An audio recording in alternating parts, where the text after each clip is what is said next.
ካሰቡት ካለሙት ለመድረስ ተጉዞ ማን እግሩን ያነሳል ባዶ ስንቁን ይዞ ዛሬ ያልቋጠሩት ለነገ ላይሆን እኔስ እስከ መቼ ልጠብቅ አንተን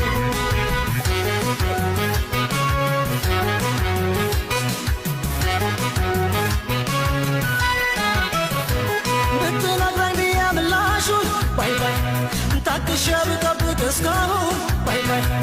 ሰለቸኝ ቀን ወራት መቁጠር